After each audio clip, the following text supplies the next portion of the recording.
shirka jiraadgeedka way ka saabsan lama arrimood lagu hadalay arrintoomay waa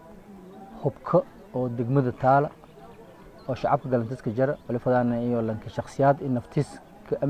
ka badbaadsadaa inuu si degdegsiye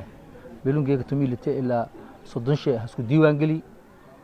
hubsiis dawladda hay'ad laakiin ma waa maadaama waqtiga zamanka dadwaalay wali fadana iyo hay'adaha amniga aku codsadaan in la diiwaan gali si degdegsiina 14 Oktoobar in la diiwaan gali xafiiska calaamadeed oo hubkaas diiwaan gali una sheegan taaso dadka kale oo ka ganacsado hubka mise rasaastana wala geeku bacda lan kale ka araga lan rasaas shacabkaas oo ciidamada rasaastiyo gadow la araga 5 sano ya xarijiye walunku bedelaano walaalo wata ku wareekalana digmiyana qaaday wali fadaan dhamaan saraakiisha amniga lan alla lan rasaas gadow oo ka ganacsado shacabka inuu haqabadaan shaanan si cadaalad lagu marsi tan lamaad ma wata gudahan bulshada reer Bardaale wala in ka baaqan ee dawladnimada wali siinba og in la shaqeyn saraakiisha amniga lagu wada shaqeeyo dawladda la shaqeeyo dawladdan wali atologi dawladna wali atologi shalay Bardaale si hay atologi geeg wadama sinaga atologi wali fadaan shacabka gudahan degmada Bardaale soo nabad ku wada shaqeeyo galnya is haysada iyo dawladda la shaqeeyo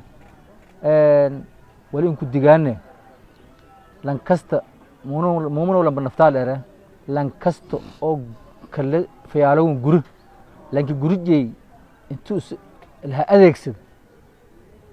mise wal qaldan lahan sheega mise caadifaad kale ka jarta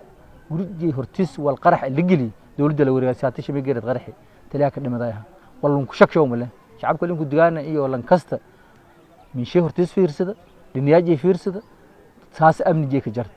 adoo ka dhimadaas hatta walaa ma ku dhimateen awlaadda dhaxal haafan dawladda la wareegaysa lan lunkeey soo male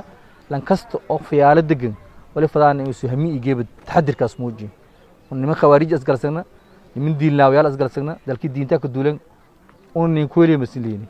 uniga isku reebana laakiin intii la sin adeegsado si shamay geerad haato tarniil oo intii maalad atiyam tarniil asma dukaan is wal kullu kaan haan dambe uu geeko mooda leedan wali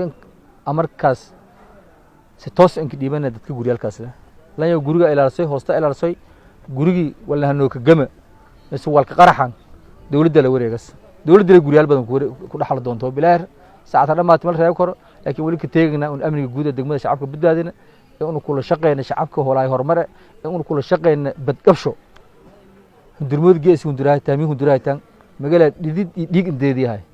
saasata wali la faday in dawladnimada la adkeeyo la shaqeeyo oo iska deeshaan inta boqol qalad la siin sheega mas caadifaad kale ka sheegda meel adalata wala hagili wal ka qarxan ilaahay ka aruuri gurigaas dawladda la saxaad dhulkaasada shameegar qarax ku dheeyay dawladda ciidamada dhufaysan ku helan meel kasta oo walaano ka ciidiga didiyaan insha Allah taala marka wali fadaan shacabka reer Bardaale fadhiyo ku ahaa idin amaamirtu u dhiibaan hogaansana madalamaad mid koobaad 14 bari fursad la qabo hal hadii waan galiyo hubka yaala hub dawladda haysa in kasto zaman ka jara laakiin wala waqiilan suubiyaan laakiin wali fadaan hubka beledka yaala in ogaana in la diiwaan gali qoriga lan kala bistoola ka yar diiwaan gali si madii wal dhiyaan uu maarde dabagal shooninka faylaada laakiin qori isu leeyay adeegsad bista bistool isu leeyay adeegsad madax ciidan amniga qobada kulli kaas siina wala isu iqaabe mutaysado kulli si hortis ku araga marka ciidan ma hasantin shacabka guudaan degmada Bardaale shacabka nabad jeelo wali fadaan in la shaqeeyo amniga in la shaqeeyo horumarka lagu shaqeeyo nabadda naas nuugle ku faa'iideysid duwashiinta shamigeera luwadi oo wasaaradda arrimaha gudaha iyo odayaalka dhaqanka wadeen la xoojiyo Bardaale nabadley dadka deegaanka ma sanad wassalaamu alaykum wa rahmatullahi